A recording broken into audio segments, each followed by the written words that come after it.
आपके महान प्रेम के लिए, दया के लिए, अनुग्रह के लिए आज के दिन में आपको उपस्थिति में प्रार्थना का सभा में इकट्ठे किया। आपको धन्यवाद देते आपका महान उद्देश्यों के लिए, आपका विचारों के लिए, आपका योजनाओं के लिए आपको धन्यवाद देते। पिताजी, आपने हमें अपने स्वरूप में बनाया और आपकी महिमा के लिए बनाया। आपको धन्यवाद देते।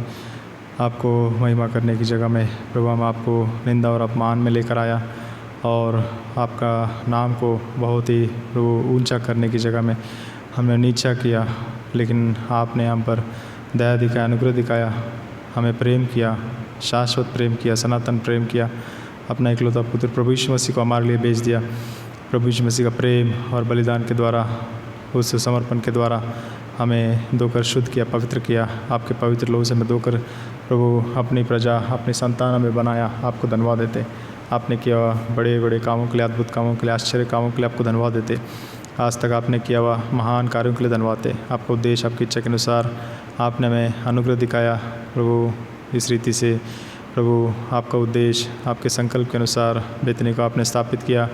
रूरकेला में आपके वचनों के द्वारा, आत्मा के द्वारा, आपके दासों के द्वारा को धन्यवाद देते। आज तक जो सेवा हुआ है उन सब विषयों के लिए धन्यवाद देते और जितने भी यहाँ सेवा के उन सब के लिए धन्यवाद देते प्रभु। उस रीति से चारों और जो ब्रांचेस को आपने प्रभु जो बनाया उसके लिए आपको धन्यवाद देते।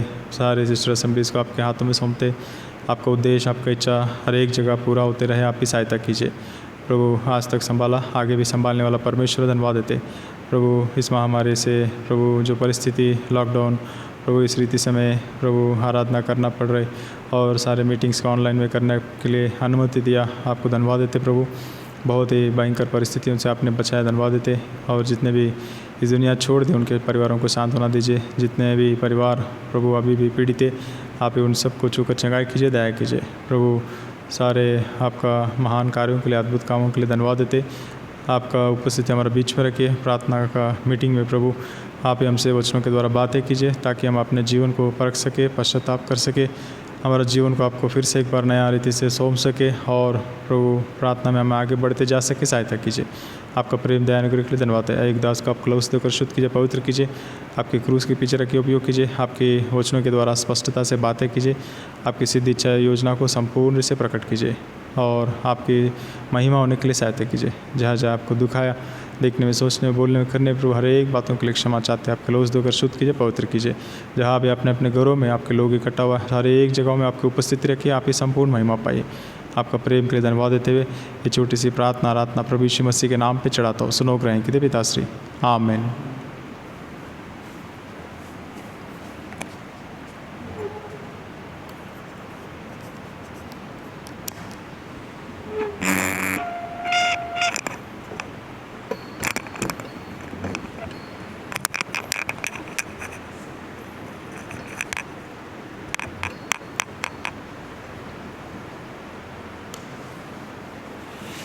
परमेश्वर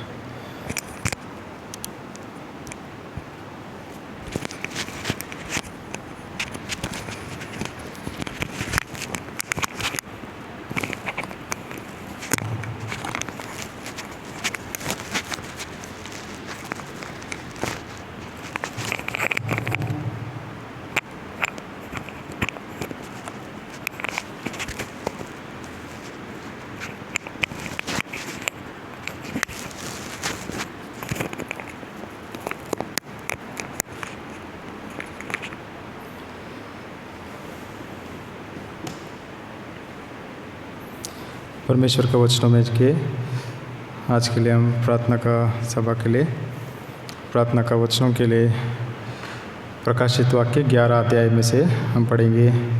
प्रकाशित वाक्य 11 अध्याय 1 और 2 वचन।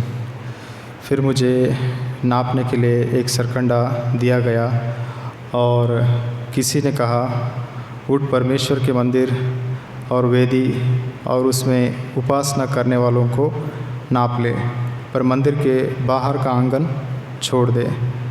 उसे मत नाप, क्योंकि वह अन्य जातियों को दिया गया है और वे पवित्र नगर को 42 महीने तक रौंद देंगे। प्रभु इन वचनों को आशीष करे। प्रभु हमसे बातें करे, प्रभु का उद्देश्य को प्रकट करे। प्रभु के वचनों के अनुसार हमारा जीवनों में हम प्रार्थना करने के लिए जब हम आगे बढ़ना है अपना जीवनों में, हमारा व्यक्तिगत जीवन को, पारिवारिक जीवन को, मंडली के जीवन को हम परखना है, पश्चाताप करना है और अपना जीवन को प्रभु को सौंपना है और नया रीति से, तभी हम प्रभु के लिए सच्चे गवाह बनकर, सच्चे साक्षी बनकर हम जी सकते हैं।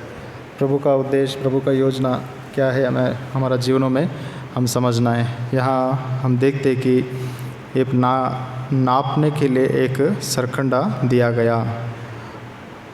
तो किसी ने कहा, उठ परमेश्वर के मंदिर को नापो, वेदी को नापो और उसमें उपासना करने वालों को नाप ले। एक तरह से हम देखेंगे तो ये क्लियरली प्रभु का घर को ये दिखाता है। परमेश्वर अपने घर को नापने को लगा रहे और उस वेदी को नापने को लगा रहे और लोगों को नापने को लगा रहे। प्रभु के वचन के अनुसार प्रभु ने जो इस वचनों को पढ़ने के द्वारा जो ज्योति दिया है, उन्हीं विचारों को मैं आपके सामने रखना चाहता हूँ। प्रभु की आत्मा हम सबसे बातें करे। यहाँ हम स्पष्टता से देखते हैं कि सबसे पहला परमेश्वर के मंदिर को नाप ले। परमेश्वर का मंदिर को नापना मतलब प्रभु के वचनों में जैसा हम देखते कि प्रभु का घर नाम के लिए है, लेकिन उसमें जो कुछ भी कर रहे थे, कैसा काम कर रहे थे, जो अपना मन, अपना इच्छा के अनुसार और जो नई वाचा को, प्रभु यीशु मसीह को छोड़ करके उस धर्मशास्त्र के अनुसार जब शास्त्री फारसी लोग उस मंदिर में उस रीति से कर रहे थे, तो प्रभु यीशु मसीह बहुत दुखी होता था और जब भी उसमें गया तो प्रभु के वचनों को बताते थे, लेकिन वो नाराज़ होते, गुस्सा होके उनको निकाल देते थे बाहर। और आखिरी समयों में हम देखते कि प्रभु यीशु मसीह ने क्या कहा, इस मंदिर को गिरा दो, मैं 3 दिन में इसको बना के दिखाता हूँ। तो बहुत ही अद्भुत जो प्रभु का विचार था कि मेरा शरीर का मंदिर को गिरा दो और मैं इसे 3 दिन में उठा के दिखाता हूँ करके।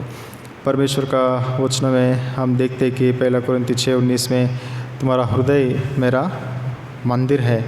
हमारा घर प्रभु का मंदिर है और परमेश्वर का घर भी परमेश्वर का मंदिर है। तो इसको प्रभु नापेंगे बोल रहे, नापने लगाएंगे। तो हमारा जीवनों में जब नापा जाएंगे तो दानियल का किताब 5 अध्याय में जैसा बेलशस्सर दिखाई पड़ा परमेश्वर को, उस रीति से हम नहीं दिखाई पड़ना है। दानियल की किताब में 5 अध्याय में हम देखते कि वो किस तरीके से दिखाई पड़ा कि वो बोलता है कि वो मैंने टेकेल उफार सिन करके उनको दिखाई पड़ता है। तो उस समय में जो वो लोग क्या कर रहे थे, परमेश्वर का पवित्र जो वस्तुओं को लेकर उसमें दाख मधु पीना और खाना, बड़ा त्यौहार बनाना और बहुत ही अपना महानता को, अपना जो महिमा को दिखा रहा था बेलशस्सर राजा ने। तो उस समय में तो दीवार पे एक उंगली आके ऐसा लिखा है कि ऐसा ऐसा है करके, मैंने टेकेल उपार्सन करके। जब उसके बारे में समझ में नहीं आया, परेशान हो गया, तब दानियल आके उनको पूरा कहता है कि ऐसा ऐसा है करके। तो 27 वचन में हम पढ़ते हैं कि तखेल अर्थात तू मानो तराजू में तोला गया और हल्का पाया गया। मैं तुमको तराजू में तोला तो तुम हल्का पाया गया। तो इस रीति से बहुत ही भयंकर परिस्थिति यहाँ हम देखते। परमेश्वर का घर में हम कैसे कामों को कर रहे, परमेश्वर के घर में हम कैसे कामों को कर रहे। परमेश्वर का घर में जो कुछ भी करता है परमेश्वर देखता रहता है। बात यह है कि परमेश्वर अनुमति दे देता है, जो भी करना है अपने मन से, अपना इच्छा से प्रभु अनुमति दे देता है, लेकिन वो नाप तो लिखता रहता है कि कौन क्या किया, कैसा बर्ताव किया, कैसा बोला, कैसा उठा, कैसा बैठा, कैसा चला, और हर एक बातों को प्रभु परमेश्वर लिख के रखता है, नाप के रखता है। और एक दिन जैसा बोला है कि एक एक बात का हिसाब देना पड़ेगा, प्रभु हमसे हिसाब मांगेगा। जिस दिन परमेश्वर अपना न्याय करेगा, जिस दिन परमेश्वर हमारे समय तराजू में देखेगा कि प्रभु का घर में हमने क्या किया, तो उस दिन उन सब बातों के लिए प्रभु दंड देगा, न्याय देगा। उस दिन से बचना है तो हम अपना जीवनों को प्रभु को सौंपना है। प्रभु इस मंदिर को आपके हाथों में सौंपता हूँ। परमेश्वर का जो मंदिर का विषय में अगर हम देखेंगे तो जो एली का पुत्र होप्नी फिनेहास, तो उन लोगों को ऐसा अधिकार दिया गया, याजक बनाया गया, लेकिन वो कैसा काम किया हम देखते कि वो लोग प्रभु का घर में जो बहुत ही लोग घृणा करने लायक कर दिया। परमेश्वर का घर में परमेश्वर की निंदा और अपमान हुआ। वो अपना मन से अपना मनमानी करने लगा, और जो उसी परमेश्वर का घर में वो लोग क्या किया, जो परमेश्वर का जो वेदी को ऊपर जो मांस को प्रभु को चढ़ाते हैं, वो चीज़ों में भी पहला हमें दे दो करके जो उन चीज़ों को वो लोग लेने लगा। और तीसरा विषय हम देखते कि वहाँ जो कोई भी आते थे तो स्त्री लोग उनके साथ व्यभिचार करने लगा। तो परमेश्वर का घर में क्या क्या दिखाई पड़ रहा है कि बहुत ही घृणित काम वहाँ दिखाई पड़ता है। जो परमेश्वर का जो भाग है उसमें चोरी कर रहे, व्यभिचार कर रहे, और प्रभु को जो देना है उसको वो लोग खींच के ले रहे, नहीं तो हम ज़बरदस्ती ले लेंगे, दे दो करके उस रीति से वो लोग कर रहे थे। पहला शमूएल 2 अध्याय का 12 वचन से 17 वचन तक हम देखते कि वो लोग बहुत ही बुरे बुरे काम को करते थे, परमेश्वर का दृष्टि में बहुत ही बुरे हो गए थे। परमेश्वर का मंदिर को वो लोग बहुत ही जो महिमा से भरा हुआ मंदिर को बिना महिमा का कर दिया। लोग उस जगह पर आने के लिए घृणा करने लगा। ऐसा परिस्थिति वहाँ हुआ करके 17 वचन में पढ़ते हैं कि यहोवा के लिए जो बलिदान बलि अर्पणों को चढ़ाते थे, वो लोग घृणा कर रहे थे उन जवानों के कारण। उनके पाप जो है यहोवा के उपस्थिति में, यहोवा के मंदिर में बहुत ही बड़ा हुआ। पहला शमूएल 2 का 17 वचन। परमेश्वर का घर में वो परमेश्वर का जो उपस्थिति में उनके पाप जो है वो बहुत ही बड़ा हो गया करके लिखा हुआ है। हमारा जीवनों में प्रभु का घर में हमारी वजह से कैसा परमेश्वर को लगता है। 17 वचन 2 अध्याय का पहला शमूएल। इसलिए उन जवानों के पाप यहोवा की दृष्टि में बहुत भारी हुआ, क्योंकि वे मनुष्य यहोवा की भेंट का तिरस्कार करते थे। यहोवा का भेंट को तिरस्कार करते थे। कितना भयंकर बात है। एली के पुत्र तो लुच्चे थे, उन्होंने यहोवा को ना पहचाना। याजकों की रीति लोगों के साथ यह थी कि जब कोई मनुष्य मेल बलि चढ़ाता था तब याजक का सेवक मांस पकाने के समय एक 3 नोक वाला कांटा हाथ में लिए हुए आकर उसे उसे कढ़ाई या हंडे या तसले के भीतर डालता था, और जितना मांस खाटे में लग जाता था उतना याजक आप ले लेता था। ऐसे ही वे शिलो में सारे इजरायलियों से किया करते थे जो वहाँ आते थे। कितना भयंकर बात है, बहुत ही दुख की बात है। इस रीति से वो लोग परमेश्वर का घर के अंदर ऐसे कामों को किया, बलवा ज़बरदस्ती करके परमेश्वर का मंदिर को अपवित्र किया। दूसरा यहाँ देखते हम जो प्रकाशित वाक्य 11 अध्याय का 19 वचन में, प्रकाशित वाक्य 11 अध्याय का 19 वचन में परमेश्वर का मंदिर में परमेश्वर को क्या दिखाई पड़ना है, वो यूहन्ना को क्या दिखाई पड़ा। तब परमेश्वर का जो मंदिर स्वर्ग में है वह खोला गया, और उसके मंदिर में उसकी वाचा का संदूक दिखाई दिया, और जो बिजलियाँ और शब्द और गर्जन और भूकंप हुए, और बड़े ओले पड़े। यहाँ हम देखते कि ये परमेश्वर का महिमा का जो निशान है।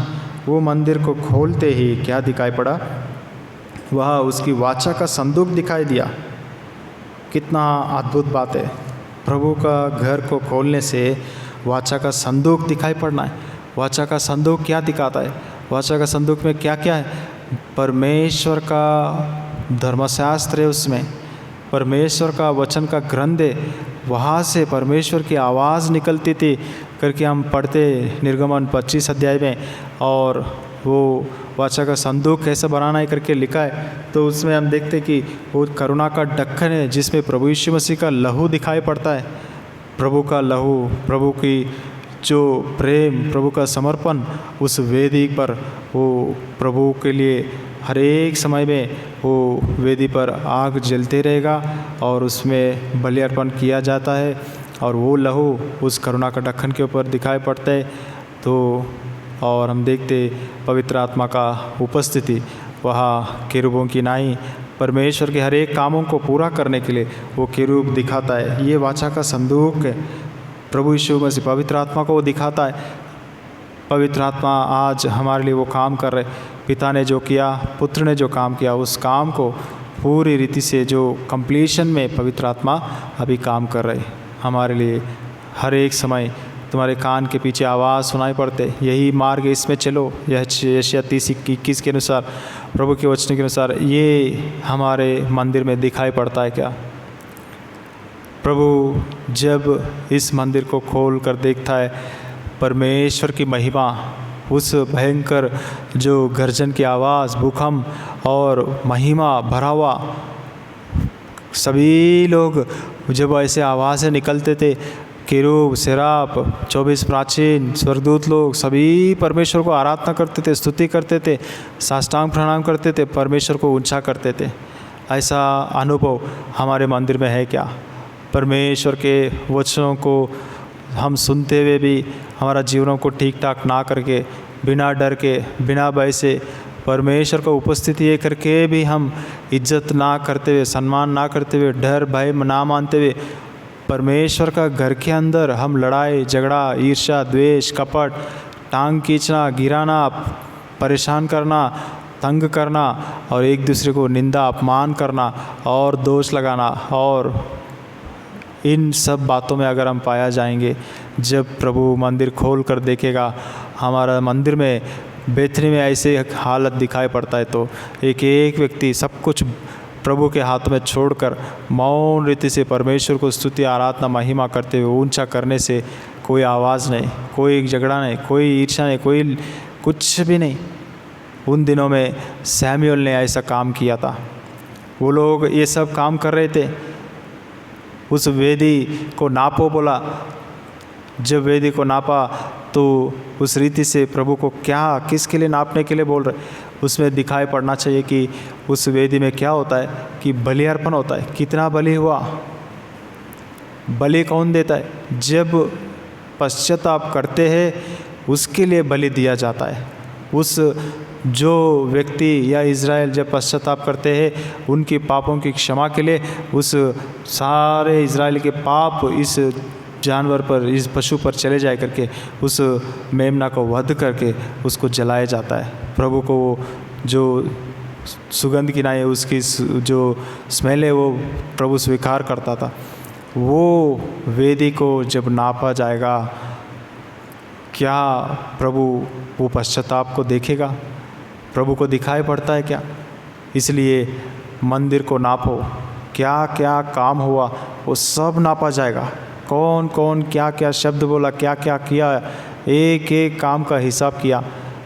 दूसरा, उस वेदी पर जो पश्चाताप की बलि चढ़ाए जा रहे वो कितना तक चढ़ाया किया, कितने पश्चाताप है इस मंदिर का, कितने पश्चाताप किया ये बेतनी मंडली ने, एक दूसरे को क्षमा मांगने में, एक दूसरे को पश्चाताप करने में, एक दूसरे को प्रेम करने में कैसा रहा वो नापा जाएगा। हमारा पास सेवा करेंगे, वचन बोलेंगे और बस मन में यही द्वेष, ईर्ष्या, ग्रुपिज़म, दूरी और एक दूसरे को तुम गलत है हम सही है, और एक दूसरे को कम देखना और उनसे मत मिलना, इनसे मत मिलना, ऐसे बातों को हम दीवारों को खड़ा करके पश्चाताप का वेदी खाली है, कोई उसमें पश्चाताप का बलि है ही नहीं है।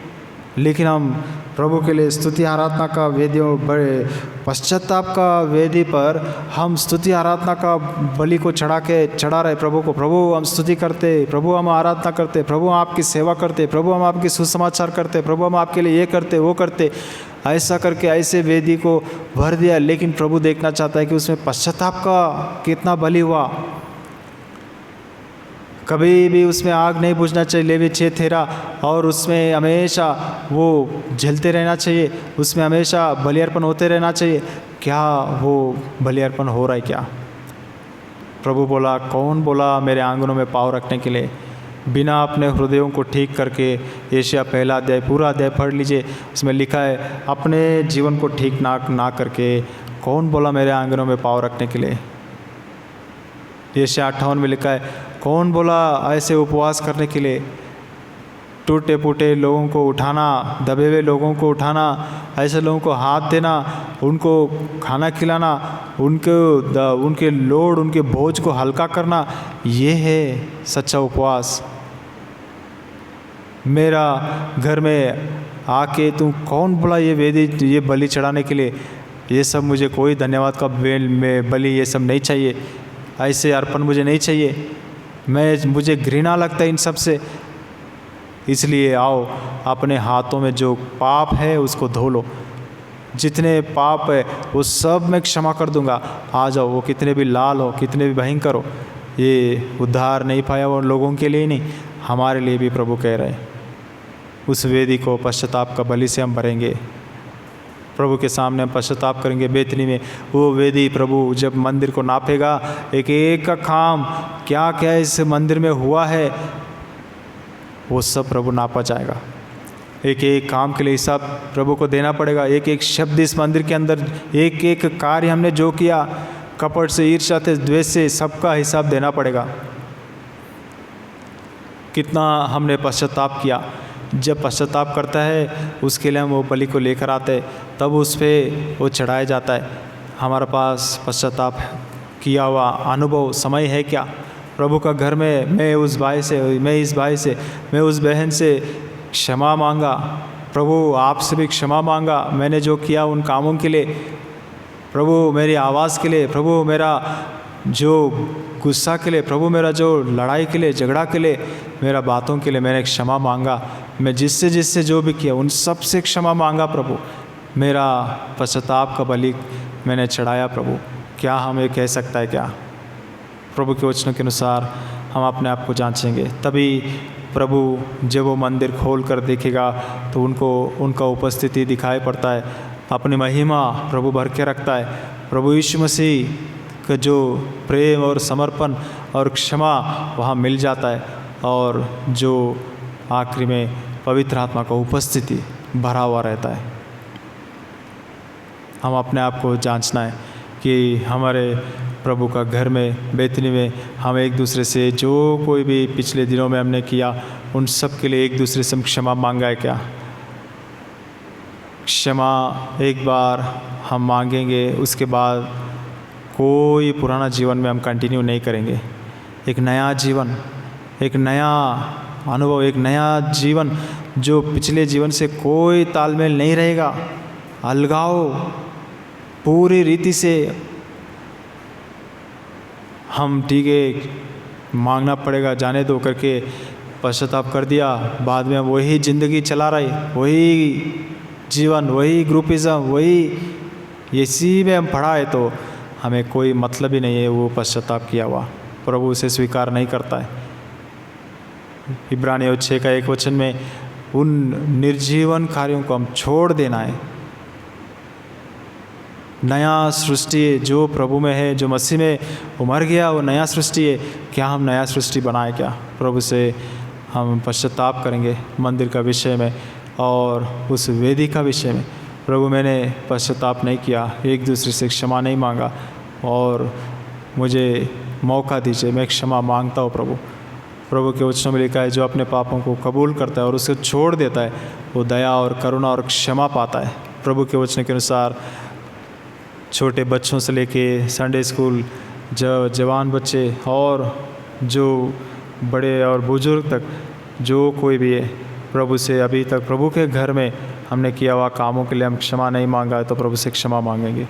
प्रभु हमें क्षमा करेगा, प्रभु अपने शांति हमें देता है और उस वेदी पर लहू से हमें धोकर शुद्ध करता है, क्षमा करता है, अपनी पवित्र आत्मा का अगुवाई हमें देता है इस मार्ग में आगे का जीवन में हमें चलने के लिए। और हम देखते हैं दूसरा विषय कि इसमें वेदी का विषय हमने देखा है। और तीसरा, परमेश्वर का घर को नाप लिया, वेदी को नाप लिया। तीसरा जो है उसमें जो आराधना करता है, उसमें जो उपासना करता है, उनको नाप हो करके लिखा गया। हमें भी प्रभु नापेगा। व्यक्तिगत जीवन, पारिवारिक जीवन हमारा कैसा है और उस रीति से हम संपूर्ण रीति से वहाँ व्यक्तिगत और पारिवारिक जीवन में हम ठीक होके आके यहाँ आराधना किया है, या व्यक्तिगत जीवन में पूरा पाप से, शारीरिकता से भरा है और पारिवारिक जीवन में झगड़ा और ईर्ष्या, द्वेष, जलन से या झगड़ा करके आके यहाँ उपवास रख लिया है। प्रभु इसको भी नापेगा, कैसा आराधना किया गया, कैसा उपासना किया गया, प्रभु नापेगा करके आत्मा से प्रभु इन वचनों को समझाया कि इस रीति से नापेगा प्रभु एक दिन। अपने जो दासों को, अपने जो उन स्वर्गदूत प्रभु यीशु मसीह जो हमें एक दिन हिसाब किताब लेंगे, लाइन में खड़ा रहेंगे, न्याय के सिंहासन के सामने खड़ा रहेंगे, तो बहुत ही भारी पड़ेगा। उससे अच्छा अभी समय है हमारा जीवनों को हम ठीक ठाक करना है। हमारा हृदय परमेश्वर का मंदिर है, हमारा परिवार परमेश्वर का मंदिर है और हमें नापा जाएगा तो हम कैसा जीवन बिताया, हमारा जीवन कैसा है घरों में, व्यक्तिगत जीवन में, पारिवारिक जीवन में, हमारा घर में परमेश्वर की महिमा है क्या। हमारा घर खोलने से परमेश्वर की उपस्थिति, प्रभु यीशु मसीह का उपस्थिति, प्रभु का लहू मतलब क्षमा, दया और प्रेम। परमेश्वर मतलब प्रेम है, उस प्रेम को प्रभु यीशु मसीह के द्वारा प्रकट किया। तो जहाँ पश्चाताप का बलि है, पश्चाताप, हम क्षमा चाहते हैं एक दूसरे से, क्या हमारे घरों में पति पत्नी से, पत्नी पति से, बच्चे पिताजी से और माता पिता बच्चों से एक दूसरे से क्लैरिटी में, क्लियरेंस में क्षमा चाहते हुए, प्रेम करते हुए चलते हैं क्या। जो क्षमा मांगता है वो मजबूरन क्षमा मांगा तो उसमें प्रेम नहीं रहता है, आगे के लिए प्रेम नहीं आएगा। लेकिन जो सच्चे मन से प्रेम की क्षमा करता है उसके मन में प्रेम रहता है, आगे के लिए वो प्रेम भरा हुआ रहता है। एक बार गलतियाँ किया तो दोबारा नहीं करेंगे करके नहीं। परिवार में छोटे बच्चे से, जवान से बड़े, कोई ना कोई कभी ना कभी फिसलते रहते, लेकिन प्रभु चाहता है कि हम एक दूसरे को क्षमा करें। जैसा मैं तुम्हें क्षमा करता हूँ वैसा तुम भी क्षमा करो। तुम जब क्षमा करोगे, क्षमा करके आके बोलो कि मैंने प्रभु क्षमा किया, मेरे अपराधों को भी क्षमा करो। प्रभु यही कहा है। अगर हमारा जीवन में, परिवार में हम एक दूसरे को क्षमा नहीं किया और यहाँ आके उपासना कर रहे तो वो उपासना, वो आराधना व्यर्थ है। प्रभु उसको बिल्कुल नापेगा नहीं। एक जो प्रभु का एक सपना आया, एक व्यक्ति को 2 स्वर्गदूत लोग आया, 2 कटोरा लेकर, जो प्रार्थना का कटोरा खाली भर गया और स्तुति का कटोरा खाली रह गया। रोज़ सुबह आते तो प्रार्थना का ही कटोरा भर जाता है, मतलब मनुष्य प्रार्थना ही ज़्यादा करता है और जो धन्यवाद और स्तुति कम करता है करके वो कटोरा खाली वो स्वर्गदूत लेके चले गया करके उन्होंने सपनों में देखा। लेकिन प्रभु इसी रीति से हमें भी नापेगा। हर घर में जो परमेश्वर मंदिर की नाई देखता है, जब उसको खोल कर देखा जाएगा तो कोई हमारा घर में आने से परमेश्वर की उपस्थिति, प्रभु यीशु मसीह का लहू मतलब एक दूसरे को क्षमा करना, एक दूसरे के लिए जगह रखना कि गलती करेगा तो भी तुम्हें क्षमा मिलेगा। हम प्रेम करेंगे, मारपीट और हंगामा करके, नीच और निंदा करके, तुच्छ रीति से हम नहीं देखेंगे। प्रेम और इज्जत करेंगे। तीसरा, प्रभु पवित्र आत्मा का उपस्थिति और प्रेम इस घर में भरा हुआ है, वो प्रभु हमारे घरों में, हमारे हृदय में देखना चाहता है। अगर नहीं है तो प्रभु से क्षमा चाहते हैं। प्रभु मेरा घर आज से, वो हमारा घर में जो वेदी है प्रभु, इसमें क्षमा दिखाई पड़ेगा। मैं क्षमा करूँगा आपसे, बच्चे हो, पत्नी हो, पति हो, मैं क्षमा करूँगा प्रभु उनको, और मेरा जो गलतियाँ हुआ उनके लिए मैं उनसे क्षमा मांगूँगा, क्लियर रखूँगा। कोई भी विषय में बच्चे मांगते हैं, ये बात क्या है, ये क्या बात है, ऐसा कैसा है, आप लोग ऐसा क्यों करते, हम ऐसा जो कर रहे हैं वचन के अनुसार है क्या, ये गलत है ना, ये गलत है ना मम्मी, ये गलत है ना पापा, हम क्यों ऐसा कर रहे, पर्पसली क्यों ऐसा कर रहे। हमारे पास कोई जवाब नहीं। उन सबको क्लियर करना है। हम कैसा रहना चाहिए, वो सब परिवार, हम ये सब परिवार हम लोग मिलके प्रभु के लिए चिन्ह किनाई है, ये नहीं है। मैं और मेरा परिवार यहोवा के लिए, परमेश्वर के लिए उस सिनाई पर्वत पर चिन्ह और चमत्कार किनाई है। अपने परिवार से हम गवाही बनना है।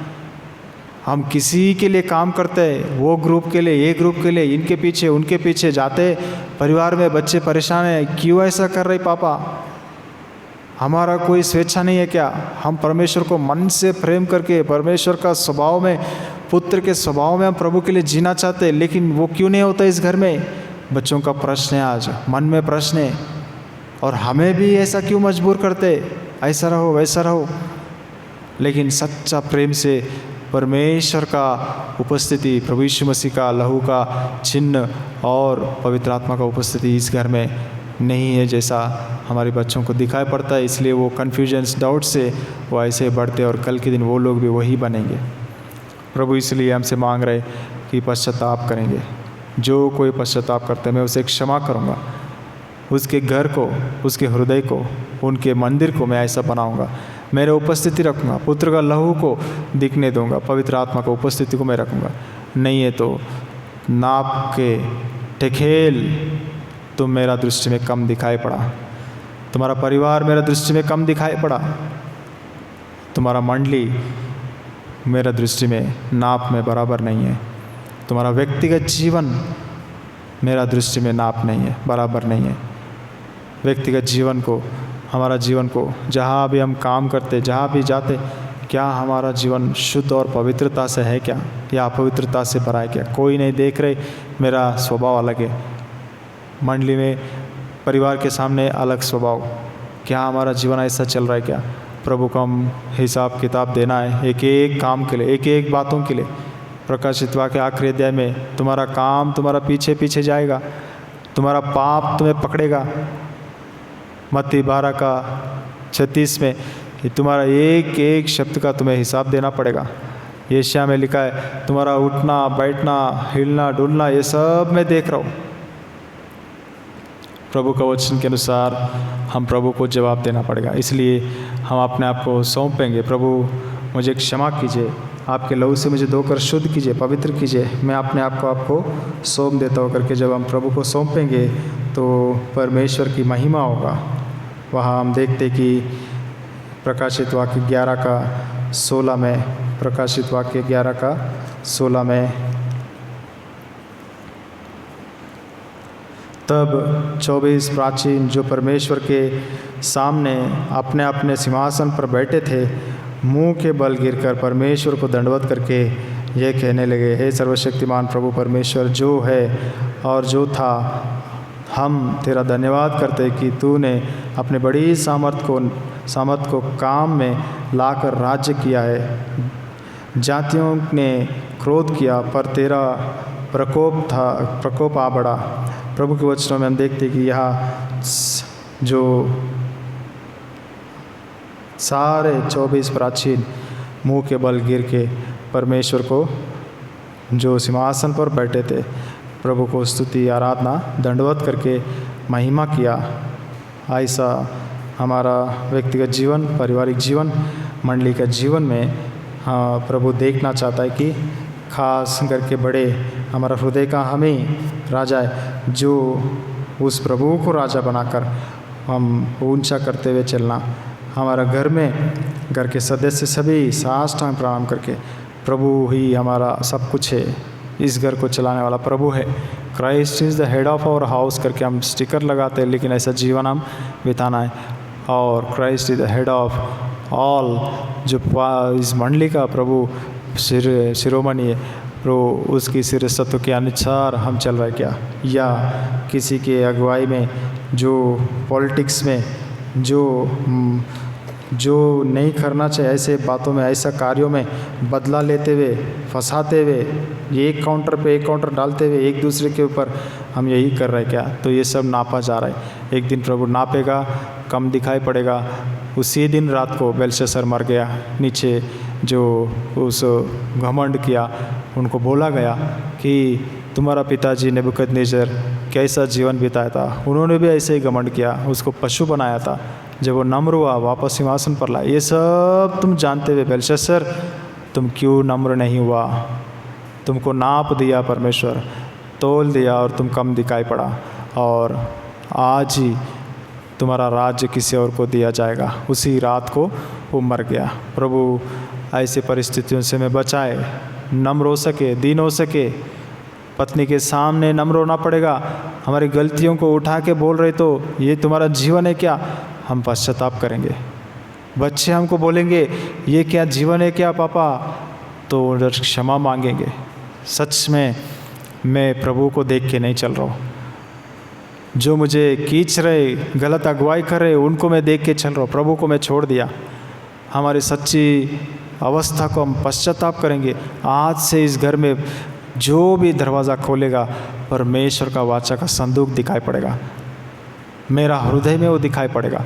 जब तक हमारा हृदय में वो वाचा का संदूक प्रभु को दिखाई नहीं पड़ता है, हमारे हृदय को, दाऊद इसलिए बोला 139 सैम्स में, प्रभु मेरा हृदय को जांच लो, अंदर गहरी स्थानों में कुछ पड़ा होगा पाप, क्या पता, आप ही देखो प्रभु, आप ही देखो। प्रभु को संपूर्ण रीति से सौंपते, जिसका मन में पाप नहीं है वो बोलेगा प्रभु जांच लो, पूरी रीति से जांचो प्रभु।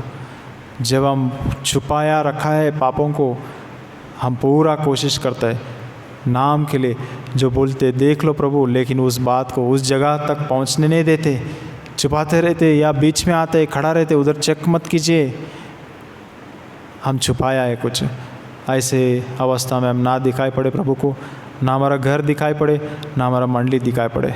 संपूर्ण से ओपननेस रहे कि हमारा पास, हमारा सामने कुछ भी नहीं प्रभु, संपूर्ण से आपके सामने हम खुलाए। प्रभु को हम सौंपेंगे। प्रभु जब हमारा हृदय को, हमारा घर को, और प्रभु का मंदिर, हमारे मंदिर को जहाँ वो उपासना करते सब मिलकर, प्रभु जब भी नापेगा तो अपनी उपस्थिति, महिमा, वाचा का संदूक दिखाई पड़े, प्रभु यीशु मसीह का लहू दिखाई पड़े, मतलब पापों की क्षमा, पश्चाताप का अनुभव, एक दूसरे से क्षमा चाहते हैं। कोई भाई कोई बहन से क्षमा मांगने में पीछे नहीं हटता है, तुरंत क्षमा मांगते हैं, तुरंत। मन में कुछ घमंड महिमा का बात ही नहीं है, सब शून्य है, सब जीरो है, सब एक दूसरे को कम जानता है, एक दूसरे से मैं कम हूँ ऐसा स्वर्ग में देखा जाता है। सेराफ लोग, किरूब लोग, 24 प्राचीन, हम एक दूसरे से कम है जैसा, हम उनसे बड़ा, इनसे बड़ा जैसा थोड़ा भी नहीं दिखाई देता है। ऐसा अनुभव में हम पाया जाने के लिए प्रभु अनुग्रह करें, हम पश्चाताप करेंगे। दूसरा विषय हम देखते कि जो पहला इतिहास में हम पढ़ेंगे 5 अध्याय, पहला इतिहास 5 अध्याय का 18 से 22 वचन तक हम पढ़ेंगे। तो पूर्व में रहने वाला गोत्रों की सेनाएं, रूबेन, गादियों और मनश्शे के आधे गोत्र, ये लोग बहुत ही अपने आप को तलवार चलाने वाला और धनुष चलाने वाला, तीर छोड़ने वाला बन गया। 44,760 लोग हैं।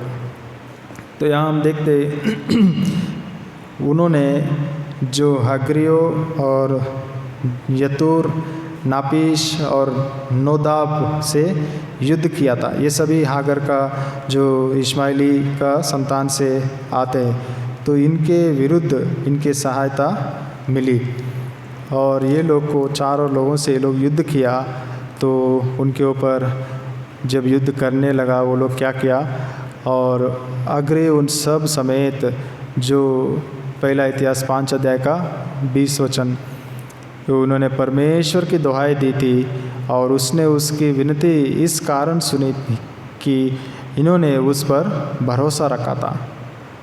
इन्होंने उनके पशु हर लिया, अर्थात ऊंट जो 50,000, भेड़ बकरी 2.5 लाख, गधे 1,000, 2,000 और मनुष्य 1 लाख बंदी बनाकर के ले गए। उन सब के ऊपर जय पाया। युद्ध के लिए निकला, लेकिन युद्ध में जाते प्रार्थना किया, प्रभु हमारी सहायता करो।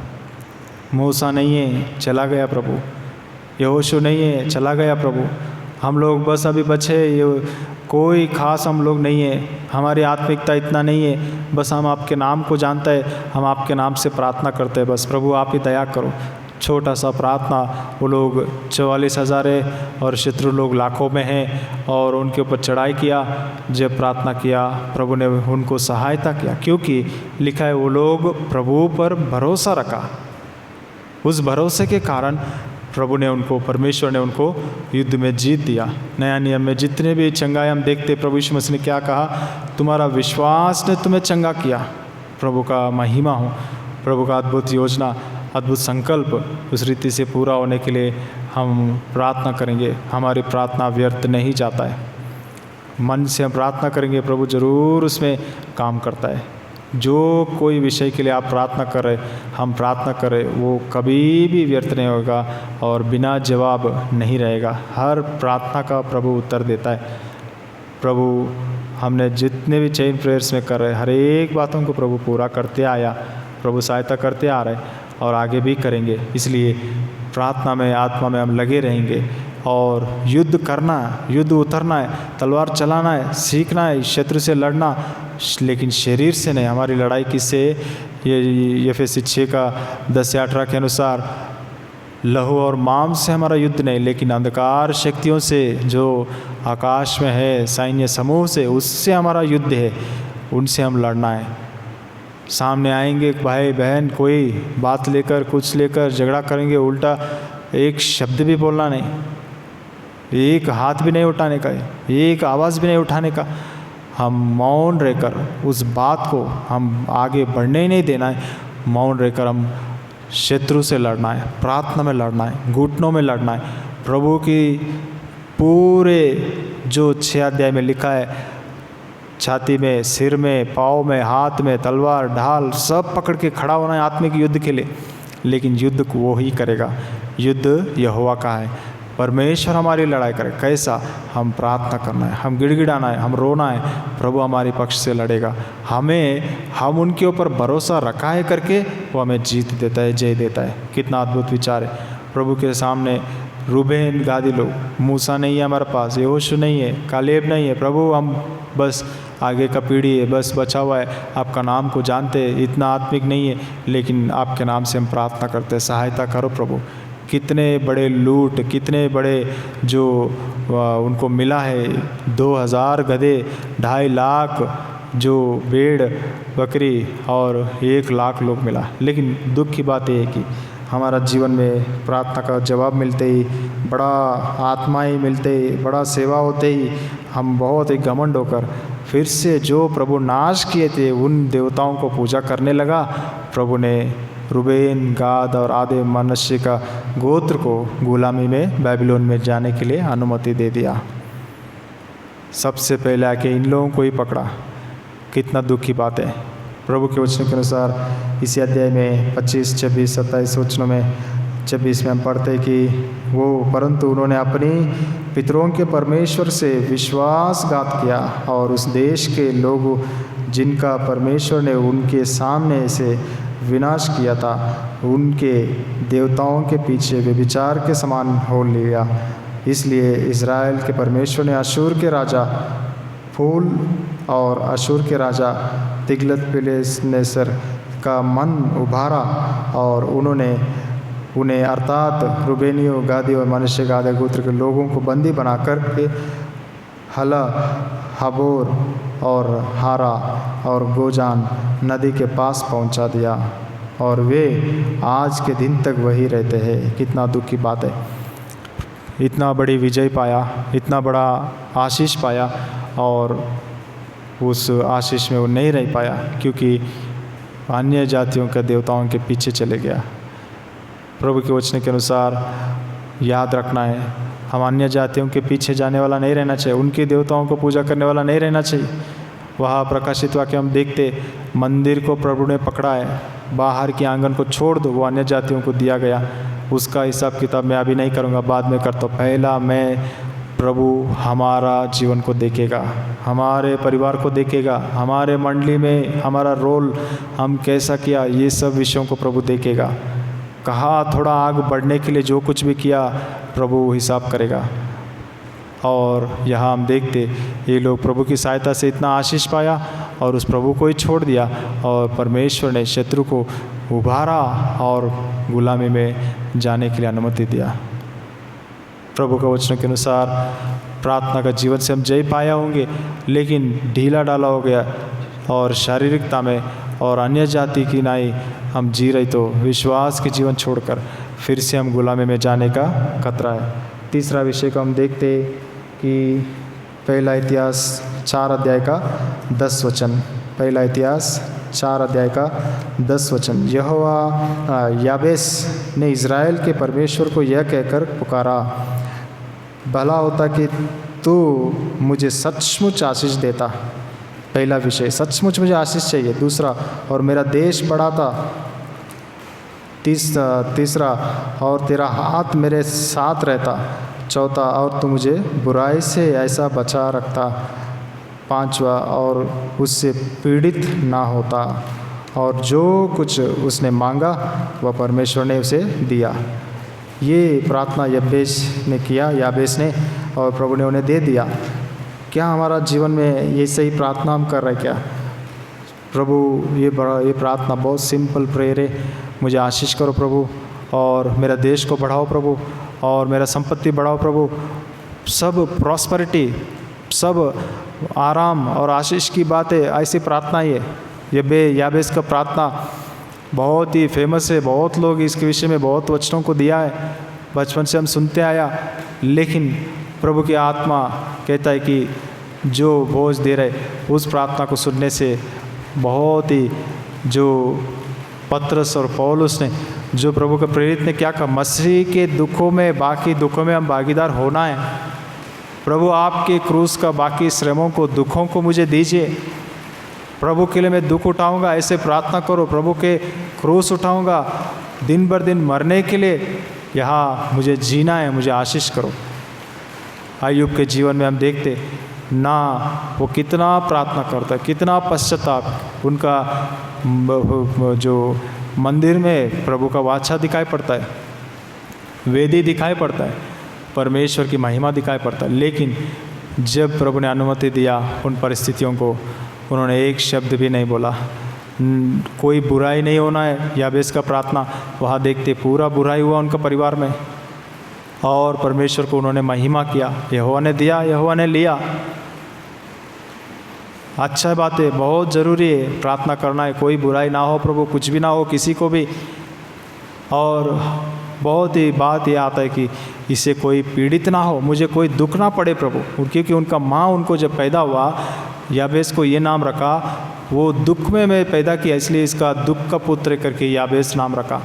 इसलिए वो शायद सोचा होगा मेरा नाम ऐसा क्यों रखा, कितना बड़ा दुख आने वाला है मेरे जीवन में, पता नहीं। इसलिए वो बचपन से वो डर से ऐसा प्रार्थना करना शुरू किया होगा कि मेरे को दुख नहीं आना चाहिए, मेरे को दुख नहीं आना चाहिए। लेकिन मसीह का दुखों में भागीदार होना है, हमें प्रेरित लोग बोलता है। प्रभु कोई भी दुख नहीं चाहिए, प्रभु कोई भी परेशानी नहीं, प्रभु कुछ भी नहीं होना है, ऐसा प्रार्थना हमारा है तो प्रभु उसको ग्रांट कर देता है। लेकिन प्रभु के पास जाके हम क्या मुंह दिखाएंगे?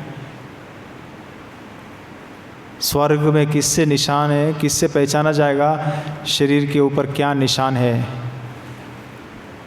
शरीर में, आत्मा में हम कितना दुखों को उठाया, कितना निंदा अपमानों को उठाया, इससे पहचाना जाता है। बोला यूहन्ना से बढ़कर बड़े बड़े लोगों को हम देखेंगे। बोला यूहन्ना का सिर तो काटा गया, लेकिन उससे बड़े बड़े बलिदान किया और लोगों को हम देखेंगे। हम विलियम कैरी के बारे में सुनता है, उन्होंने अपना प्रभुओं के लिए सेवा करने के लिए भारत देश में आया, 40 भाषाओं में बाइबल ट्रांसलेशन किया। जो परिवार जो बेटा को बीमार होकर मर गया तो उनका पत्नी पागल होने लगा, और मेंटल प्रेशर, टेंशन, उसमें वो पत्नी को देखभाल करो, बच्चों को करो। वो उस समय में वो प्रिंटिंग प्रेस जल गया, इसको देखो उसको देखो, एक तरफ से बोल रहे तुम्हारा बच्चा मर गया, तो खुद ही गड्ढा करके उस बेटा को गाड़ दिया। बहुत ही भयंकर दुख से उन्होंने जीवन बिताया। बहुत बड़ा मिशनरी करके पूरा दुनिया विलियम कैरी का नाम जानते। कल एक मिशनरी का जो डेली मिशनरी का जो छोटा सा उनका जीवन का चरित्र आता है, उसमें कल एक मिशनरी को मैंने देखा है, उनका नाम मुझे याद नहीं आ रहा है। वो मिशनरी बोलता है कि उनका जीवन को वो प्रभु के लिए जीने के लिए उन्होंने निर्णय लिया, और प्रभु का मिशनरी में वो प्रभु के लिए चला। लेकिन हम देखते हैं कि उनका जीवन में कैसा परिस्थिति हुआ कि जब वो उस रीति से प्रभु के लिए जीवन बिताया तो बहुत ही भयंकर दुखों को उन्होंने उठाया। जॉन गेडी 1815 में पैदा हुआ और 1872 में वो प्रभु के पास चले गया। वो बहुत ही प्रभु के लिए जीने के लिए निर्णय लिया, अद्भुत जीवन बिताया और अच्छा से सुसमाचार किया। दूसरी जगह में जाके बहुत दुखों को उठा के प्रभु के लिए सेवा किया। लेकिन ऐसा प्रभु के दास है वो डेडिकेटेड, जो बहुत ही न्यू हेब्राइट्स आइलैंड करके वहाँ जाने के लिए अपना पत्नी बच्चों को लेके चले गया। उस जगह पर आइलैंड में मतलब चारों ओर पानी है, बीच में छोटा सा गांव जैसा है, वहाँ जाके बहुत बड़े नुकसानों को उठाया। He lost his loving child to an epidemic. ऐसे ही कोई वायरस निकला, उसमें अपने बच्चे को खो दिया और उसी अपने हाथों से गड्ढा करके उसमें अपना बेटा को उन्होंने गाड़ दिया। उसके बाद हम देखते later he lost his grieving wife for the same. वो बच्चे का दुख के लिए वो रोते हुए अपने पत्नी उस दुख में मर गया तो उसको भी खो दिया उन्होंने। वो अकेला होकर अपने बच्चे के बाजू में ही उनको जो पत्नी को भी गाड़ दिया उन्होंने खुद ही गड्ढा करके। बहुत ही भयंकर हैवी हार्ट से दुख से उन्होंने अपना जो घर को गया और रोते हुए उन सब विषयों को प्रार्थना किया। तो परमेश्वर ने पूछा क्या तुम मुझे प्रेम करते हो क्या? 3 बार परमेश्वर ने पूछा। जब बहुत दुख से अकेला और घर में बैठ के प्रार्थना करे तो जो उन्होंने सोचा अब मैं चले जाऊंगा, वापस चले जाऊंगा, वो दुख में निर्णय लिया। लेकिन परमेश्वर प्रार्थना में पूछ रहे क्या तुम मुझे प्रेम करते हो क्या? क्या तुम मुझे प्रेम करते हो क्या? 3 बार पूछा। तो उन्होंने उठकर जाके उस बोट को टुकड़ा टुकड़ा करके वापस आ गया। जो एक्स लेके जाके उन लोगों को वो लोग मारने के लिए पीछे पड़ते थे, वहाँ उनको भागते थे बोला शीशोर में छिपने के लिए। तो एक दिन ऐसा हुआ कि प्रभु ऐसा पूछा तो वो कानों में बार बार प्रभु की आवाज़ सुनाई दे रहे। तो उन्होंने सोचा मैं इधर मर जाऊंगा लेकिन घर नहीं जाऊंगा करके जाके उस बोट को टुकड़ा टुकड़ा करके आ गया और वही उन्होंने अपना जीवन को प्रभु के लिए समर्पण कर दिया। उस पूरे आइलैंड को उन्होंने प्रभु के लिए पा लिया। जॉन गेडी प्रभु का वचनों के अनुसार हमारा जीवन में प्रभु के लिए कैसा जी रहे, प्रार्थना का जीवन ये बेच कि नहीं प्रभु कुछ नहीं होना चाहिए, प्रभु पूरे आशीष करो, प्रभु मेरा संपत्ति धन बढ़ते ही जाए और कोई भी कुछ भी तकलीफ नहीं होना है, इतना भी दुख मुझे चाहिए ही नहीं प्रभु। ये प्रार्थना में हम रहना चाहता है या प्रभु आपके दुखों को मेरे जीवन में अनुमति दो, बाकी दुख जो क्रूस का है वो मुझे दीजिए प्रभु, मैं तैयार हूँ आपकी क्रूस उठाने के लिए। प्रभु के लिए हम ऐसा प्रार्थना करेंगे क्या? अय्यूब का जीवन ऐसा दुखों में एक शब्द भी ना बोल के जीवन बिताया, इसलिए परमेश्वर की महिमा हुआ, उस वेदी पर क्षमा मिला और दुगना आशीष मिला। और जब मंदिर खोल के देखता है उनका परिवार को देखते थे पिछले जीवन से बहुत ही बड़े आशीष, उनके जो पहले जैसा वही प्रार्थना आशीष, उनका शरीर जो रोगों से भरा था पूरा चंगाई पाया। प्रभु का महान योजनाएं हमारा जीवन में पूरा होता है। प्रभु यीशु मसीह की नाम हम जीने के लिए प्रभु हमें सहायता करे। पुत्र का जो जीवन हमारा जीवन में लागू करें हमें, और वो क्रूस उठाकर हम चलते जाए और परमेश्वर को महिमा करने के लिए प्रभु हमें सहायता करे। हमारा जीवन में जो कोई बातों को प्रभु दिखा रहे, व्यक्तिगत जीवन में, पारिवारिक जीवन में, मंडली का जीवन में, वेदी हमारा खाली दिखाई पड़ा नाप में, इसमें कोई राख ही नहीं दिख रहा है प्रभु, जलाया हुआ, अंदर कुछ भी नहीं है, तो प्रभु को हम क्या जवाब देंगे? इसका मतलब ये लोग कोई बलि दिया नहीं, धन्यवाद की नहीं, पश्चाताप की वेदी, उस बलि जो वेदी पर कितना जलाया गया, किया हो तो हम लेकर आएंगे पापों के लिए वेदी को। प्रभु यीशु मसीह है, वो हमारे लिए अपना लहू बहाया, पापों की क्षमा दिया, हमारी वेदी को प्रभु परखेगा कि उस प्रभु के लहू से जो हम जितने क्षमा पाया उतना हमने किया है क्या, उतने हमने मांगा है क्या क्षमा एक दूसरे से। वो वेदी खाली दिखाई पड़ा तो बहुत ही भारी पड़ेगा उस दिन। हम प्रभु के सामने चुप नहीं सकता है, प्रभु से बच नहीं सकता है। उससे बचने के लिए प्रभु का हमारा हृदयों को प्रभु को सौंपेंगे, और प्रभु मैं आज मेरा जीवन को सौंपता हूँ, मेरा घर में, मेरा मंदिर में, मेरा हृदय का मंदिर व्यक्तिगत जीवन में। जब भी आप खोल कर देखोगे, जब आप हमारा घर में निवास करते हो, हमेशा वो वाचा का संदूक आपको दिखाई पड़े, हमारे मंदिर में आपकी वाचा का संदूक दिखाई पड़े, और हमेशा गर्जन और आपकी महिमा का जो गंभीरता हमेशा अनुभव करे। कोई भी आएंगे, मेरा जीवन मुद, मेरा परिवार को, मेरा मंडली को कोई भी देखेंगे, ऐसा अनुभव में बनाइए प्रभु।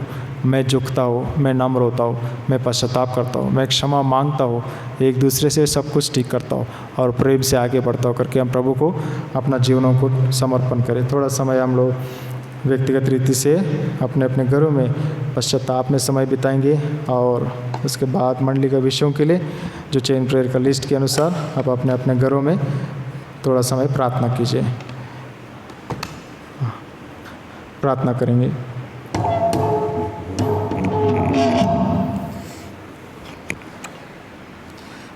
यार प्रभु परमेश्वर, आपको धन्यवाद देते हैं आपका महान प्रेम के लिए, दया के लिए, अनुग्रह के लिए। आज तक आपने अनुग्रह दिखाया, दया दिखाया, आपका महान प्रेम के लिए, दया के लिए धन्यवाद देते हैं प्रभु। आप अद्भुत परमेश्वर है, प्रेमी परमेश्वर है, राजाओं का राजा है, प्रभुओं का प्रभु है। हमारे लिए अपने जीवन को बलिदान किया, लहू बहाया, मर गया, गाड़ा गया, तीसरा दिन जी उठाए। आपका अद्भुत महान प्रेम के लिए आपको हृदय से धन्यवाद देते प्रभु। हमारा जीवन में प्रभु हम अपने आप को जांचते प्रभु, व्यक्तिगत जीवन में मैं, मेरा परिवार प्रभु संपूर्ण रूप से आपसे क्षमा चाहता है प्रभु। हमारा जीवन में संपूर्ण रूप से आपका महिमा होते हुए प्रभु, और हमारी बातें, शब्द, कार्य सब कुछ आप सुन रहे घर के अंदर, और हमारा वेदी प्रभु एक दूसरे से क्षमा चाहते हुए, क्षमा मांगते हुए प्रभु उस पश्चाताप का बलि हमेशा चढ़ते रहने के लिए आप ही सहायता कीजिए। और जब आप मंदिर खोल कर देखेगा, आपको वो दिखाई पड़े कि वाचा का संदूक, आपकी उपस्थिति, आपकी जो नमूना हमारे हृदय में, घरों में, मंडली में दिखाई पड़े, सहायता कीजिए। बेतनी को आपके हाथ में सौंपते, जो भी प्रभु अभी तक पिछली बातों को अभी भी पकड़े हुए, अभी भी प्रभु हम उनका है, हम इनका है, ऐसे ही चल रहे, और बच्चों के मनों में संकोच और प्रश्नों से छोड़ा हुआ है, सभी के लिए विनती करते प्रभु, दया से उन दीवारों को तोड़ दीजिए, एक मन एक आत्मा में लेकर आइए। नहीं तो नापेंगे प्रभु, आप उस दिन बेलशस्सर को जैसा मार दिया ऐसा हमारा हालत होगा, हमें जलाए देंगे प्रभु। कौन है तो जानता नहीं प्रभु, प्रभु बोलने वाला, चले जाओ करके बोलेंगे प्रभु। जो सेवा, जो आत्मा इकट्ठा किया, जो इतना सेवा किया, इतना धन्यवाद दिया, इतना धन्यवाद की बलि, ये सब से मुझे कोई मतलब नहीं, मैं घृणा किया, मैं बहुत ही दुखी हुआ, लेकिन पश्चाताप का वेदी किधर है, उस पर जलाया हुआ वो अर्पण किधर है प्रभु।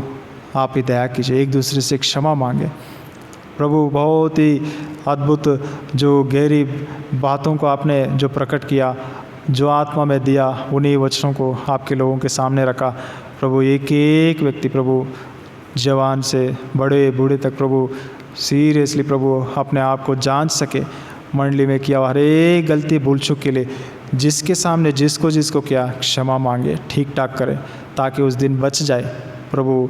जो अभी तक पश्चाताप नहीं कर, पश्चाताप कर सके जिससे कि एक दूसरे से क्षमा नहीं मांगा, दुख देकर प्रभु बेइज्जती करके, निंदा अपमान करके, बलवा करके प्रभु क्षमा मांगे। नहीं तो अपनी फिनेहास का हालत किसी को नहीं आने के लिए दया कीजिए प्रभु। आप ये आंखें खोलिए, आत्मा को भेजकर आप ही बातें कीजिए, आपकी सिद्धि इच्छा, आपकी योजनाओं को संपूर्ण रूप से पूरा कीजिए। आने वाला दिनों में आपका इच्छा है तो प्रभु हम ऑनलाइन में, जूम में सभी लोग इकट्ठा होकर लाइव में प्रार्थना करने के लिए आपका इच्छा है तो आप ही खोलिए, वॉइस कॉल्स के द्वारा या वीडियो के द्वारा कैसे भी आपका उद्देश्य में अनुग्रह दिखाए, दया दिखाए प्रभु। और जो बीमार या अस्वस्थ है उनको आपके सभी को आपके हाथों में रखते आप ही कार्य कीजिए प्रभु, अनुग्रह दिखाए, दया दिखाए प्रभु। हम प्रार्थना करते भाई एलन समद और सिस्टर दाऊदीन किरकट्टा के लिए, पैरालिसिस के लिए संपूर्ण इसे छूकर चंगाई कीजिए।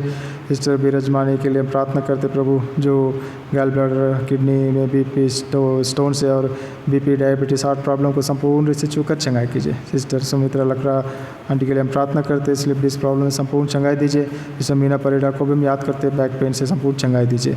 प्रार्थना करते प्रभु, जो सिस्टर पुनीता काका, सुशीला आंटी और जो सुशांति आंटी को आपके हाथों में सौंपते, बीपी, डायबिटीज़ से आप ही संपूर्ण चंगाई दीजिए। अस्थमा से भी बचाइए, आप ही दया कीजिए, सहायता कीजिए। रायमुनी आंटी को भी पाँव में संपूर्ण चंगाई दीजिए, इस्तर को संपूर्ण चंगाई में रखिए प्रभु। फिलिपस को हम याद करते, तिलस्मी से संपूर्ण चंगाई दीजिए, दया कीजिए प्रभु। मिस पार्डंग को हम याद करते प्रभु, आप ही संपूर्ण चंगाई दीजिए, सहायता कीजिए प्रभु। एलिस आंटी का प्रभु जो फेशियल स्किन प्रॉब्लम है, नी जॉइंट पेन है, आप ही संपूर्ण चंगाई दीजिए, अनुग्रह दिखाइए, सहायता कीजिए। एडी विलियम्स अंकल को हम याद करते, आप ही संपूर्ण चंगाई दीजिए। और बुजुर्गावस्था में संपूर्ण रूप से आप ही साथ रहिए, महिमा पाइए प्रभु। प्रार्थना करते जो बुजुर्गावस्था में प्रभु, विजय अंकल आंटी को आपके हाथ में सौंपते, पैक्स अंकल को आपके हाथ में सौंपते, लाजर टीका अंकल को आपके हाथ में सौंपते, अच्छा स्वस्थ चंगाई में रखे आप ही संभालिए प्रभु। और पत्रस डुंगडुंग अंकल को, जीवन मसीह जो अंकल को, उर्बनोस बिल्कन बर्ला अंकल को, माइकल बेंगरा अंकल को, और सबन किंडो अंकल को, पत्रस सोरेंग अंकल को, और फुलमनी क्रिकेट आंटी को, और कुजर आंटी को, और फिरदा कुल्लो आंटी को, एलिशा डुंगडुंग आंटी को, सभी को आपके चरणों में रखते हैं। आपके बलवंत हाथों से प्रभु आरोग्य और स्वास्थ्य और चंगाई में रखे, और इस पैंडमिक से भी आप ही बचा कर रखे, संभालिए प्रभु। और प्रभु जो हम प्रार्थना करते, जो ओल्ड एज सिस्टर्स के लिए प्रभु, जो थॉमस आंटी, आनंदिता आंटी, किंडो आंटी, प्रफुल्लिता आंटी, चौनती लकड़ा आंटी, निर्मला आंटी, निमंती आंटी, और मार्ता सोय आंटी, एलिस आंटी का मम्मी के लिए, और प्रफुल्लिता आंटी के सभी को अच्छा स्वस्थ चंगाई में रखे, शक्ति बल जी आप ही संभालिए, दया कीजिए प्रभु। प्रार्थना करते राहुल भाई का पिताजी के लिए, माता जी के लिए, दोनों को प्रभु किडनी का प्रॉब्लम और जो बीपी डायबिटीज़ से उनका मम्मी को संपूर्ण चंगाई में रखिए, सहायता कीजिए। भाई और उनका पत्नी को भी आप ही संभालिए, आप ही भाई को उद्धार दीजिए, सहायता कीजिए प्रभु। प्रभु मोजेस भाई के लिए प्रार्थना करते प्रभु, जो कोलकाता से रूरकेला ट्रांसफ़र होने के लिए अनुग्रह दिखाइए, और आंटी को देखभाल करने के लिए अनुग्रह दिखाए, सहायता कीजिए प्रभु। आंटी को भी बीपी और हाई बीपी, हार्ट प्रॉब्लम से बचा कर रखिए, संभालिए। प्रार्थना करते प्रताप का भाई के लिए प्रभु, राजजौनपुर में प्रभु, संबलपुर के लिए ट्रांसफ़र का फाइल आगे बढ़ा हुआ है प्रभु, आपका इच्छा है तो प्रभु सैंक्शन हो सके, आपकी सिद्ध इच्छा को पूरा कीजिए, अनुग्रह दिखाए। प्रार्थना करते सिस्टर एलिजाबेथ टीका के लिए प्रभु, दया से प्रभु उनके पाँव में फिर से जो थोड़ा दर्द हो रहा है, आप ही संपूर्ण इससे छूकर चंगाई कीजिए। जो कुछ भी अंधकार की शक्तियों का काम है प्रभु के नाम से तोड़ देते, आप ही करुणा दिखाए, सहायता कीजिए प्रभु। सिस्टर सिसिलिया किंडो के लिए हम प्रार्थना करते प्रभु, आप ही दया कीजिए, पूर्ण चंगाई में रखिए, इंसोम्निया से और स्पाइन प्रॉब्लम से आप ही बचाइए प्रभु। और बच्चों को भी आशीष के पूरे परिवार को आप ही उद्धार दीजिए, सहायता कीजिए प्रभु। प्रार्थना करते पुष्पांजलि सिस्टर के लिए, और सोरियासिस प्रॉब्लम से संपूर्ण चंगाई में रखिए। आइजैक को हम याद करते, पूर्ण चंगाई में रखिए, आप ही संभालिए, दया कीजिए प्रभु। प्रार्थना करते डैनियल के लिए प्रभु, संपूर्ण से आई साइड आने के लिए आप ही अनुग्रह दिखाइए। यिर्मयाह 33:6 को हम दावा करते, करुणा दिखाए, दया दिखाइए, आपका प्रभु जो काम को पूरा कीजिए, आप ही दया कीजिए प्रभु। प्रार्थना करते बिरसा टोपो भाई के लिए प्रभु, एपिलेप्सी के जो सफरिंग है प्रभु, संपूर्ण चंगाई दीजिए। और प्रार्थना करते सिस्टर नीलमणि के लिए प्रभु, आप ही थायराइड प्रॉब्लम से संपूर्ण चंगाई दीजिए, अनुग्रह दिखाए, दया दिखाइए प्रभु। प्रार्थना करते रोशनी आंटी के लिए प्रभु, स्पॉन्डिलाइटिस से संपूर्ण चंगाई दीजिए, अनुग्रह दिखाइए। शोल्डर पेन से आप ही संपूर्ण चंगाई दीजिए प्रभु। हम प्रार्थना करते डेविड सिद्धप्पा भाई के लिए, आप ही अनुग्रह दीजिए, हार्ट प्रॉब्लम से संपूर्ण चंगाई दीजिए, आप ही अनुग्रह दीजिए। सिस्टर लुदिया सुरुंग के लिए हम प्रार्थना करते, वीकनेस को निकाल दीजिए, पूर्ण चंगाई में रखिए प्रभु। साइमन टीका भाई के लिए हम प्रार्थना करते, हाई बीपी हार्ट प्रॉब्लम है, और उनका पत्नी के लिए भी, सलोमी सिस्टर के लिए प्रार्थना करते, थायराइड गैनक प्रॉब्लम से संपूर्ण चंगाई दीजिए, अनुग्रह दीजिए, आप ही संभालिए प्रभु। हम प्रार्थना करते बिमल गुंडुआ के लिए प्रभु, अनुग्रह दिखाइए, टीबी से संपूर्ण चंगाई दीजिए, जो भी दवाई ले रहे हैं उन्हें आशीषित कीजिए। और बढ़िया हॉस्पिटल में प्रभु, जो रांची में इटकी में प्रभु जाने के लिए आप ही अनुग्रह दिखाइए, अनुकूलित कीजिए, सहायता कीजिए। तो प्रार्थना करते भोला को भी, जो उनके बेटा को टीबी से, स्टमक टीबी से आप ही बचाइए, सहायता कीजिए। विल्सन टिर्की भाई के लिए हम प्रार्थना करते, जो ड्राई कफ से बहुत लंबे समय से परेशान है जो वीकनेस है संपूर्ण चंगाई दीजिए, अनुग्रह दिखाए, दया दिखाए प्रभु। और प्रार्थना करते हैं निकोलस अंकल को पूर्ण चंगाई में रखिए, और पिछले दिनों से आपने प्रभु चंगाई दिया, पूर्ण चंगाई में लेकर आइए, आप ही दया दिखाइए, आगे का ट्रीटमेंट के लिए अगुवाई कीजिए, सहायता कीजिए। इस 10 भाई को हम याद करते, हाथ पाँव काम कर सके प्रभु, दया से आपके उन्हें खड़ा कीजिए, महामंडल की कंस्ट्रक्शन में सहायता कीजिए, आपकी सेवा के लिए आप ही उन्हें खड़ा कीजिए, बल दीजिए, शक्ति दीजिए, आप ही उपयोग कीजिए प्रभु। और सिस्टर को, बच्चों को आप ही बल दीजिए, संभालिए प्रभु। रियू के लिए प्रार्थना करते हैं, आप ही संभालिए प्रभु, आप ही दया कीजिए। रीना सिस्टर को भी प्रभु कोई भी फिर से प्रभु कुछ नहीं होने के लिए सहायता कीजिए, और पूर्ण चंगाई में रखे, आप ही संभालिए प्रभु। क्वारंटाइन पीरियड खत्म होने तक आप उन्हें संभाल के रखे, दया कीजिए प्रभु। प्रार्थना करते जो अस्वस्थ बीमार है, सर्दी जुकाम बुखार छोटी जो परेशानियों से, सभी को आपके बलवंत हाथों से संपूर्ण रीत से छूकर चंगाई कीजिए, आप ही अनुग्रह दीजिए। जल्दी से ये कोरोना वायरस से आप ही प्रभु जल्दी दवाई उसका मिल सके, वैक्सीन जल्दी दवाई मिल के प्रभु सादा रीति से फिर से सारे प्रभु आपके काम आगे बढ़ सके, सुसमाचार हो सके, आपके घर में प्रभु हम इकट्ठा हो सके, आप ही दया कीजिए प्रभु। आपका उद्देश्य में हफ्ते का बाकी कार्यक्रम में आप ही सहायता कीजिए प्रभु। कल संडे स्कूल में आपने अनुग्रह दिखाया, धन्यवाद देते, बच्चे आशीष पा सके, सहायता कीजिए। और प्रभु कल जो सुसमाचार की सभा, Bible study, sisters meeting, youth meeting, सभी में आप ही अनुग्रह दिखाइए, दया दिखाइए, आत्मा के द्वारा अगुवाई कीजिए, आप ही संपूर्ण महिमा पाइए। अभी तक आपने किया महान कार्यों के लिए, अद्भुत कामों के लिए धन्यवाद है प्रभु। सारे बड़ों को आपके आत्मा सुनते, आपका आत्मा से अभिषेक करके प्रभु आप ही अगुवाई करने में आप ही सहायता कीजिए, दया कीजिए। उनके परिवारों को आप ही आशीष किए, संभालिए प्रभु। हर एक विषय के लिए धन्यवाद है, हमें विश्वास योग्यता से आपके कामों को पूरा करने के लिए आप ही सहायता कीजिए, दया कीजिए प्रभु। व्यक्तिगत जो परेशानियों से प्रभु दिया हुआ रिक्वेस्ट है, उन सबको आपके प्रभु वेदी के सामने रखते प्रभु, आपके वाचा के संदूक के सामने रखते, दया से प्रभु पूर्ण रीत से हर एक बातों को पूरा कीजिए, हर एक ज़रूरतों को पूरा कीजिए प्रभु। आप ही आपके सेवा के लिए आपके लोगों को प्रभु बेतनी से उठाइए, आप ही दया कीजिए प्रभु, और आपकी महिमा के लिए आपके उद्देश्यों को पूरा करने वालों को बनाए प्रभु। अभी तक आपने सहायता के धन्यवाद थे प्रभु, फिर से हम प्रभु मिलने तक प्रभु आप हमारा साथ रहिए। हर एक विषय के लिए धन्यवाद देते प्रभु, आपकी योजना, आपका उद्देश्य संपूर्ण रूप से पूरा कीजिए। हर एक विषय के लिए प्रभु आपको हृदय से धन्यवाद है। जो बच्चे पढ़ाई कर रहे हैं ऑनलाइन में, उन सबको भी आप ही सहायता कीजिए, आप ही संपूर्ण महिमा पाइए प्रभु, आप ही अनुग्रह दिखाइए।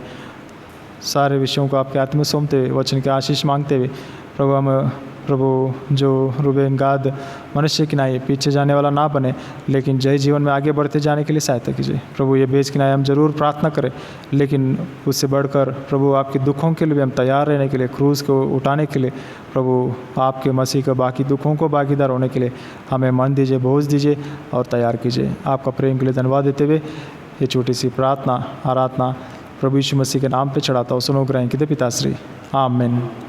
पिता का प्रेम, प्रभु यीशु मसीह का अनुग्रह, पवित्र आत्मा का सहभागिता हम सब के साथ और सारे विश्वासियों के साथ हमेशा बना रहे, आमीन। सबको जय मसीह की।